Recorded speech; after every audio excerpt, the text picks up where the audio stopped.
Bonjour et bienvenue dans le podcast Ma vie de sorcière qui rend accessible la spiritualité, l'énergétique, le développement personnel et bien sûr la sorcellerie. Je m'appelle Christelle Célis, sorcière multicasquette et je t'accompagne à la rencontre de tes émotions, de ton intériorité dans sa globalité, de ta psyché pour que tu puisses enfin être, te débarrasser de tes freins, de tes croyances, de tes blessures et les transmuter. Ma mission est que tu trouves l'union avec tous les parts de toi, l'unité et l'harmonie intérieure et également avec le monde extérieur. Je te partage des sujets autour de réflexions, de pratiques magiques et d'outils de sorcière. Seul ou accompagné, je mets un point d'honneur à te créer des épisodes complets, ludiques et accessibles pour que, ensemble, nous incarnions notre sorcière moderne, sauvage et sacrée. Si cet épisode peut résonner ou être utile à quelqu'un de ton entourage, tu peux le partager ou l'évaluer avec la note de ton choix. J'adore partager avec les sorcières qui écoutent le podcast, donc rejoins-moi sur Instagram ou sur mon site pour échanger ensemble. Et sans plus attendre, on passe à notre sujet magique du jour. Hello sorcière, j'espère que tu vas bien, que tu as la forme. Bienvenue dans ce nouvel épisode de podcast Ma vie de sorcière. Je suis Christelle Célis et aujourd'hui, autour de mon micro enchanté, j'ai envie de te parler des sabbats. J'ai envie de te parler des sabbats parce que là approche Beltane à grands pas, souvent l'un des sabbats préférés des sorcières. Alors il n'y a pas de généralité, mais Beltane est souvent dans les petits prefs. Et donc je me suis dit, c'est vrai que je fais pas mal d'ateliers gratuits sabbat par sabbat pour t'expliquer comment les fêter avec des rituels. C'est vrai que je t'invite à les fêter avec moi lors des célébrations. D'ailleurs, pour rappel, future célébration de Beltane le 4 mai où ensemble on fête le sabbat, on se connecte à ces énergies autour d'une pratique de 2 heures qui mêle sorcellerie et yoga. C'est toujours des merveilleux moments, plein d'introspection, plein de douceur et de sororité. Donc c'est en ligne, donc tu peux nous rejoindre quand tu veux. Et je me suis dit, et si on se faisait pas un petit épisode podcast qui va un peu synthétiser tous les sabbats, vraiment pour que tu aies une sorte d'audio qui te rappelle, voilà, très rapidement, là vraiment on est sur du synthétique, mais quelles sont les énergies et quel est le but de tel ou tel sabbat. Donc des sabbats, on en a 8. On a les sabbats mineurs et les sabbats dits majeurs.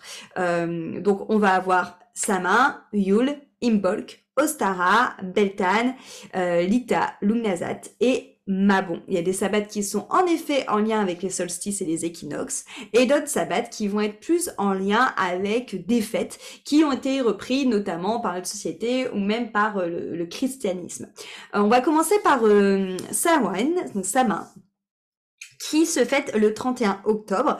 Donc en effet, maintenant connu sous le nom d'Halloween, ce sabbat est vraiment le sabbat qui va venir déjà célébrer le nouvel an païen, donc c'est-à-dire la fin d'une année pour débuter une nouvelle année, mais surtout qui va symboliser à la fois la mort, la fin de quelque chose, puis la renaissance. Bien sûr, c'est vraiment très relié notamment aux énergies du scorpion, à cette notion du coup de mort, de fin, pour pouvoir renaître de ses cendres et repartir dans une nouvelle dynamique, ouvrir une nouvelle porte. Sama, clairement, ça annonce l'hiver qui arrive, donc ça va préparer la Terre à l'hiver, ça va symboliser justement la mise en sommeil de la Terre, de cette nature qui va changer, qui va se parer ses feuilles de rouge, d'orange, de jaune, d'où cette notion encore plus du cycle, hein, de la naissance, de la vie, de la mort, de la renaissance ensuite après avec le printemps. Donc on est vraiment sur cette notion où on va se chercher à se dépouiller des aspects négatifs de notre vie, à enlever nos couches, à enlever nos feuilles mortes justement pour tout simplement aller vers cette mort et après pouvoir renaître quand ça sera le printemps. Donc on est vraiment en règle générale sur toutes les énergies de ce sabbat, sur cette notion de mort et de renaissance, d'aller voir aussi tout ce qui est dans l'ombre, tout ce qui est caché, d'aller voir ce qui se trouve derrière. Donc vraiment aussi une partie de ce que tu n'oses pas voir, de ce que tu caches, de ce que tu mets sous le tapis, toujours dans cette notion de sortir toutes ces choses-là pour pouvoir les travailler, pour pouvoir leur permettre de se transformer. Il y a vraiment une notion, notamment grâce aux 6 énergies du scorpion, de transformation dans sa main. C'est aussi l'un des sabbats où on va avoir la limite entre le monde vivant et le monde des morts qui va être très très fine, et donc du coup c'est le moment où tu peux en effet te connecter à des esprits, où tu peux aussi beaucoup travailler notamment avec tes ancêtres. Là on va vraiment être dans cette notion où justement on va aller autant sur Beltane au mois de mai, on a aussi cette notion de frontière très fine entre les deux mondes, mais ça va être plus pour connecter le petit peuple, donc les fées, les lutins, les esprits de la forêt, toutes ces choses-là. Là on est vraiment dans une notion de connecter avec les morts, de connecter avec les ancêtres. Ensuite, on va avoir Yule qui va arriver autour du 21 décembre, ce qui s'apparente au solstice d'hiver. Donc Yule, on est vraiment sur cette notion justement où on rentre dans l'hiver, c'est la première journée de l'hiver, c'est là où la nuit, on bascule dans quelque chose parce que la nuit est plus longue que le jour. Donc on est vraiment dans ce solstice d'hiver où à la fois bizarrement ça symbolise la naissance du soleil. On s'en rend pas trop compte quand on est dans Yule parce qu'on se dit oh ça y est et tout, on est dans l'hiver, c'est le solstice d'hiver. Mais c'est aussi le moment comme la nuit est la plus longue où juste après la nuit va commencer à raccourcir progressivement pour laisser progressivement le soleil prendre de plus en plus de place. Donc ça célèbre surtout finalement la naissance du soleil qui en effet tu ne le vois pas encore mais qui va petit à petit après cette longue nuit reprendre du terrain. Donc c'est vrai qu'il y a beaucoup de traditions de feu au niveau de Yule, notamment la bûche qu'on va mettre dans la cheminée, qu'on va faire brûler toute la nuit. Voilà, cette notion justement du feu, tu vois, qui renaît et qui est quand même là, même si on ne peut pas le voir de nos propres yeux quelque part. On a vraiment cette notion où on va chercher à voilà faire soit brûler la bûche, soit décorer l'arbre de Yule qui a été repris notamment à Noël. Voilà, c'est vraiment cette notion de ramener de la lumière en fait dans les foyers pour se rappeler du dieu, tout simplement du dieu soleil qui est en train de renaître même s'il est encore tout petit bébé et qu'on le voit pas. Mettre des bougies, du feu dans nos demeures. Suivi du 2 février qui est Imbolc, qui a été remplacé par la Chandeleur, c'est notamment la fête des flambeaux, c'est l'un des sabbats qui est associé à Brigid, donc au maître ascensionné, à la déesse Brigid du coup. Au niveau du coup de Imbolc, on va justement travailler beaucoup sur la prospérité, sur l'abondance notamment. Il y a cette notion de fertilité grâce à la lumière, donc c'est pour ça qu'on a beaucoup cette fête au niveau du feu, c'est cette lumière, c'est cette chaleur qui vient justement permettre à la terre de chercher cette fertilité. Donc il y a cette notion justement de la vie qui est sous-jacente, qui est en train de travailler à l'œuvre sous la terre, qui est en train justement de s'activer pour que au printemps les pousses sortent de terre. Donc il y a vraiment cette notion justement de se reconnecter à notre lumière intérieure, de se reconnecter à notre abondance, à la prospérité, même lorsqu'on va pas, il y a un peu cette côté, tu vois, de travailler les gratitudes, la satisfaction, de venir honorer beaucoup aussi la terre-mère du travail qu'elle fait, du coup sous-jacente. Voilà, c'est vraiment cette notion de se relier beaucoup à l'abondance parce que même au niveau des crêpes, du symbole de la crêpe, tu vois, qui est ronde, qui est dorée, il y a cette notion un peu qui ressemble à la pièce de monnaie, du coup. Donc c'est vraiment autour de ça. Pour arriver ensuite justement à l'équinoxe de printemps qui est fêté le 21 mars par le sabbat Ostara, qui est du coup relié à la déesse Éostre. Donc là, bon voilà, sans grande surprise, hein, on vient fêter du coup le printemps. Donc ici, il y a quelque chose qui est similaire du coup à Samhain, à Samhain, c'est cette notion justement de l'équilibre à Samhain non, à Mabon, qui est l'équilibre entre le jour et la nuit. Donc on a cette notion où on a les deux, le jour et la nuit, qui sont exactement de la même durée. Donc là, Ostara, c'est vraiment le sabbat de la fertilité. C'est là où tu vois de ton œil, donc c'est d'arriver dans le visible du printemps. Tu vois où juste avant, on était dans cette notion du printemps qui était sous-jacent au niveau d'Imbolc, que tout travaillait justement en bas, dans sous terre, pour pouvoir justement après sortir à l'œil nu. Là, ça y est, Ostara, on y est, on peut voir le printemps qui est là de notre œil nu. Donc il y a cette notion justement en effet de fertilité, de remercier aussi la nature pour sa clémence, pour ses cultures, pour les récoltes qu'on va faire. Il y a vraiment cette notion beaucoup de gratitude en début d'année, hein, notamment par rapport justement à la nature et à la terre. Le sabbat qu'on va fêter, là, du coup, dans les jours qui arrivent, le 1er mai, Beltane, qui est la nuit des sorcières. C'est en effet une fête où on va beaucoup célébrer le feu. C'est un sabbat qui est vachement relié à l'union, notamment aussi à l'union charnelle. C'est le moment aussi où on va pouvoir voir les premiers fruits qui arrivent, observer les promesses des récoltes qu'on va faire plus tard dans la période, observer en effet aussi tout ce qui va être autour de l'union. Alors, aussi bien avec des personnes autour de nous, mais aussi avec notre propre foi, avec la déesse, avec la nature, et cette notion, tu vois, comme je te disais, qu'on va retrouver à sa main avec la frontière entre le visible et l'invisible qui est très fine, et Beltane, c'est vraiment le sabbat où tu peux venir travailler ta reliance au petit peuple, donc aux lutins, aux farfadets, aux esprits de la forêt, aux fées, voilà, vraiment de venir travailler autour de ça au niveau des énergies, si c'est quelque chose qui te parle. Ensuite, on a le solstice d'été, le 21 juin, qui est l'Ita. Donc là, l'Ita, au contraire de Yule, on est sur le jour le plus long de l'année. C'est-à-dire que là où Yule est cette notion un peu de... Comment je vais dire, de reconnaissance, que les jours vont s'allonger, d'espoir. Ah voilà, c'est ça. D'espoir du retour de la lumière, parce que c'est cette notion de ok, c'est la nuit la plus longue, mais demain les jours vont se rallonger, donc il y a l'espoir que la lumière revienne. L'Ita, bizarrement, c'est l'inverse. C'est en effet la journée qui est la plus longue, et c'est aussi le moment où juste après l'Ita, tout simplement la période sombre va commencer à regagner du terrain, car les jours vont tout simplement diminuer progressivement. C'est le moment du coup où on commence aussi à récolter les herbes magiques, à utiliser pour faire des filtres d'amour, pour venir justement cueillir ce qui a besoin d'être cueilli durant cette longue journée, voilà, vraiment s'occuper des plantes.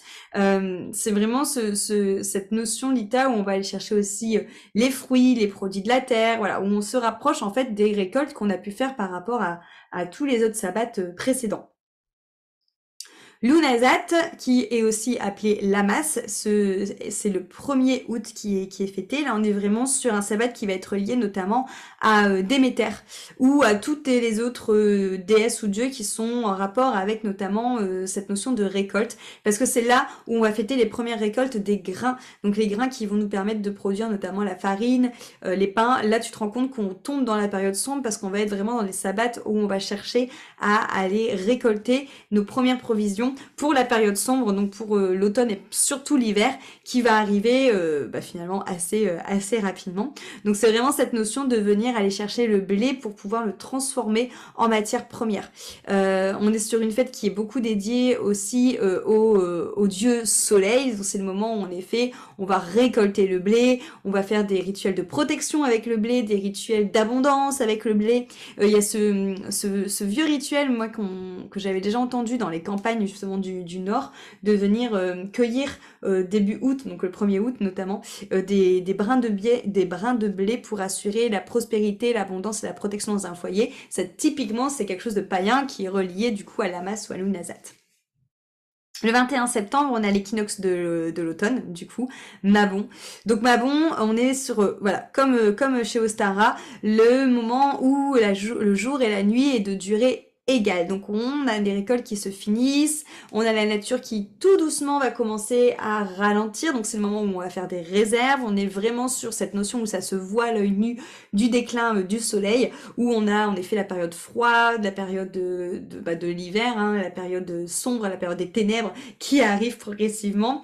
C'est le moment en effet où on va venir commencer vraiment à rentrer dans ce moment de ok, je vais commencer à faire un bilan, à méditer sur ce qui s'est passé dans la période plus extérieure. Donc en fait au moment du printemps et de l'été, c'est une période où on est vraiment vers l'extérieur, on va plus aller chercher à s'extravertir en fait, alors que au moment du l'automne et de l'hiver, on est plus dans des moments d'introspection, d'intérieur, et donc c'est vraiment ça où à ce moment-là, Mabon, on te dit ok, bah fais un bilan déjà, comme on va bientôt arriver à Samin où ça va être la fin de l'année des sorcières, bah tu peux commencer à faire un bilan maintenant, à voir ce qui s'est passé dans l'année, à voir du coup qu'est-ce que tu gardes, qu'est-ce que comme enseignement, qu'est-ce que tu ouais, qu'est-ce que tu retiens comme apprentissage avant de rentrer dans le repos justement hivernal. Donc il y a vraiment voilà cette notion de observer du coup les choses. Il y a quelque chose qui m'a toujours plu, moi que je me suis rendu compte notamment quand je faisais mes études littéraires et que on a étudié la mythologie, donc les métamorphoses d'Ovide notamment, qui parlent de Perséphone et de Hadès, et donc de la mère de Perséphone qui est Déméter. Et c'est quelque chose qu'on retrouve aussi beaucoup chez les païens, notamment par rapport au sabbat. C'est ce lien entre ce mythe et les sabbats, dans le sens où la légende dit que Hadès en fait est tombé amoureux de Perséphone, donc qui était une jeune fille, et il l'a enlevée, du coup. Gros syndrome de Stockholm hein, chez Perséphone, parce qu'elle finit par tomber aussi amoureuse de son kidnappeur. Et au moment du coup où on veut la sauver, Perséphone ne veut plus être sauvée. Donc la mère notamment, hein, donc Déméter, qui avait mis en œuvre le fait qu'on récupère sa fille parce qu'elle était très très triste. Et Perséphone ne veut plus parce qu'elle est elle-même tombée aussi amoureuse d'Hadès, et donc c'est comme ça qu'elle devient notamment la reine des enfers, hein, parce qu'Hadès est le dieu des enfers. Et c'est comme ça que sont marquées les saisons. Et c'est comme ça aussi qu'on le voit bien au niveau des sabbats. Ça veut dire que Déméter étant en fait, il y a... Alors, j'ai pas fini mon histoire. Ce qui se passe, du coup, c'est que Perséphone ne veut plus... ne veut pas quitter son mari, ne veut pas non plus quitter sa mère, parce qu'elle les aime tous les deux très fort. Et donc, elle décide de faire un compromis de 6 mois, 6 mois. 6 mois où elle vivra avec sa mère, en dehors des enfers, du coup, sur Terre. Et 6 mois où elle vivra avec son mari, sous Terre, pour régner avec lui sur le royaume des enfers. Et voilà comment se marquent du coup les saisons de printemps-été et de automne-hiver. Au moment de printemps-été, c'est le moment où Perséphone revient à la surface avec sa mère. Donc on retrouve cette notion de la nature qui fertilise, qui est heureuse, qui montre son abondance, sa prospérité, il y a la lumière qui revient, voilà, toutes ces choses-là. Et automne-hiver, le moment où Perséphone retourne du coup voir son mari aux enfers pour gouverner avec lui, et où du coup Déméter va plutôt là se retrouver triste, seule, et du coup va venir calmer, va se refermer sur elle-même, du coup calmer toutes les récoltes et tout ça. Et on a vraiment du coup tout le temps cette notion de cycle qui on retrouve également dans les sabbats, hein, cette notion de Ayoul où ça se prépare du coup sous-jacent, cette lumière qui revient jusqu'à arriver à Ostara au moment du printemps, le moment où ça y est, de nos yeux on voit, donc c'est vraiment voilà comme Déméter, ça y est, de ses yeux elle voit que sa fille est là, elle a fini de préparer son retour, elle est là sur Terre avec elle, donc ça dure tout le printemps, tout l'été, jusqu'au moment de Lunazad, donc de la masse, où du coup là elle commence à repréparer ses affaires pour bientôt rejoindre son mari au niveau de l'automne, donc là où on commence à voir les jours qui rétrécissent, où il y a les ténèbres qui commencent à prendre plus de place du coup dans la vie de Perséphone et aussi du coup sur Terre, pour au moment de Mabon rejoindre son mari et du coup être sous terre, et du coup avoir l'automne et l'hiver qui démarquent. Donc voilà, on a vraiment un lien avec cette légende, ce mythe là, donc si tu ne le connais pas, je t'invite vraiment à le lire. Mais moi je trouve que c'est vraiment un bon moyen de se connecter aux saisons, à la nature. Moi j'aime bien parce que ça met vraiment de la magie, ça met des histoires, ça met des mythes dans tout ce qu'on vit au niveau des équinoxes et des solstices. Et du coup je trouve ça vraiment magique tout simplement. Ça permet aussi vraiment de se connecter à ton intériorité, à te rendre compte aussi en effet qu'au printemps, été, comme la nature, t'es vraiment plus vers l'extérieur, vers cette notion où tu vas beaucoup moins t'introspecter, alors que au moment de l'automne-hiver, tu vas beaucoup plus travailler sur toi, être dans l'introspection, vraiment prendre aussi ces temps de bilan comme on peut avoir à Mabon, ces temps aussi où on va aller chercher notre partie sombre de nous, ce qui est caché, comme on nous invite à faire sa main. C'est vraiment pour moi un moyen de s'introspecter et de travailler sur soi qui est génial de travailler avec le sabbat, parce que ça permet aussi d'écouter et de te connecter aux énergies des saisons. C'est-à-dire les saisons où on t'invite vraiment à t'introspecter, à ralentir, à regarder, à t'émerveiller des choses. Les saisons où on t'invite plus à sortir, à faire la fête, à être dans l'action, dans la productivité. Ça permet de nous connecter finalement au cycle naturel, choses qu'on a totalement perdues dans la société où on est sur du faire, où on est sur de la rentabilité, où on n'écoute plus du tout nos cycles naturels, voilà, alors qu'ils sont en effet très naturels, très animal finalement, très instinctifs, parce que les animaux le font. Ça nous permet vraiment de nous reconnecter avec tout ça, et pour moi ça joue vraiment aussi sur une sorte d'alignement intérieur. Donc c'est pour ça que j'avais envie de te faire voilà un bref petit podcast sur les énergies de chaque sabbat, sachant que si tu veux aller plus loin, il y a des ateliers gratuits que je donne à chaque fois pour te donner des idées de rituels ou d'activités que tu peux faire accessibles à toutes, parce qu'ici tu sais qu'on traite de sorcellerie moderne, donc vraiment des choses que tu peux facilement réaliser toi. Et si tu veux aller plus loin, donc il y a deux choses, il y a célébration que moi j'aime beaucoup, qui est super accessible, qui est à tout niveau, même en termes de prix, on est sur un tout petit prix. C'est une soirée de 2 heures où on va venir fêter ensemble les sabbats, donc ça se passe sur Zoom, donc peu importe où tu es, tu peux nous rejoindre. Là, la prochaine célébration, c'est le 4 mai pour fêter justement Beltane. Le but, alors c'est pratique aussi pour les personnes qui ont envie de tester avec moi le yoga, mais qui ne savent pas par où commencer, qui ne savent pas en quoi ça consiste. Finalement, les célébrations, c'est un bon moyen, parce qu'on est sur une soirée de 2 heures où je te fais vraiment un peu de tout. C'est-à-dire que tu vas passer aussi bien par du Hatha Yoga, donc par du yoga traditionnel, que par du Yin Yoga, où c'est un yoga très contemplatif, où on observe les messages de notre corps, où on apprend à les apprivoiser, où on apprend à ouvrir notre corps, on va rester plus longtemps dans les postures. Il y a du Kundalini Yoga aussi, où là on va chercher à réveiller l'énergie vitale en toi, à venir secouer les cellules cristallisées pour laisser cette vie s'expanser justement à travers toi, et du coup beaucoup de transformations en Kundalini Yoga, beaucoup d'émotions qui sortent, de réactions physiques et émotionnelles et énergétiques qui se créent, c'est assez impressionnant à vivre. Lors des célébrations aussi, on a tout un moment d'introspection avec des exercices de développement personnel que je te propose. On va avoir des rituels, donc plus sur le côté spirituel, où on va se connecter aux énergies du sabbat. Tu vois, typiquement, vous allez avoir un rituel pour Beltane pour vous connecter au petit peuple, qu'on va faire tout ensemble. Il y a des tirages de cartes aussi pour que tu puisses comprendre quel est le message et l'apprentissage que tu vas avoir lors de cette période, donc notamment grâce à ce sabbat.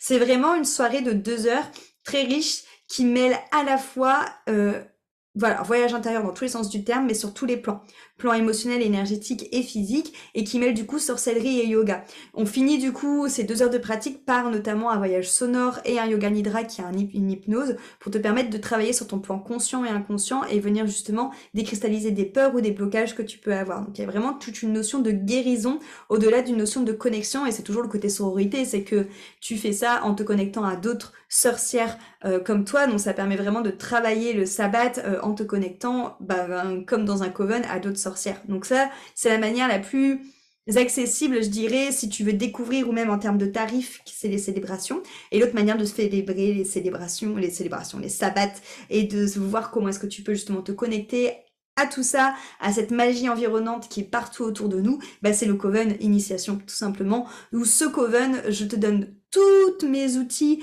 toutes mes manières de faire de la magie, théorie et pratique, donc très complet, c'est un cursus de 7 mois, mais le but de ce Coven, c'est vraiment déjà que tu connectes avec d'autres sorcières, et c'est vraiment que tu prennes conscience de la magie que tu as en toi, que tu arrives à avoir confiance en toi pour créer tes propres rituels, que tu arrives aussi à avoir confiance en toi pour développer, en fait, toutes les filles qui sont dans le Coven développent de ouf leur intuition, leur ressenti, leur clairvoyance, leur clairaudience, voilà, leur clair ressenti, tout est développé de fou, et tu ressors de là en étant vraiment une véritable sorcière, mais pas avec un protocole, pas avec une hiérarchie, avec toi, ce que tu as envie de vivre comme magie. Donc on est sur autre chose. Moi je t'invite vraiment, en tout cas si tout cet univers-là t'intéresse, de peut-être d'abord commencer par célébration pour voir tout simplement si ma manière de voir les choses te parle, et ensuite de nous rejoindre dans le Coven si tu veux aller plus loin. On est vraiment sur voilà, quelque chose qui te permet d'avoir une expertise en sorcellerie sur tous les plans, parce que c'est pareil, je ne suis pas que Wicca, que paganisme, que chaos magic,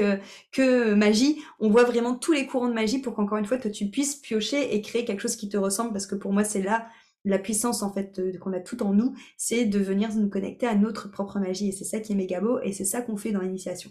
Voilà, j'espère en tout cas que ça te parlera. Je te mets les 2 liens pour que tu puisses rejoindre Célébration pour fêter Beltane avec nous, et pour que tu puisses avoir les infos aussi sur la prochaine rentrée dans l'école de sorcellerie, donc dans le Coven Initiation. J'ai très hâte. de te retrouver pour l'un ou pour l'autre ou pour les deux de ces événements.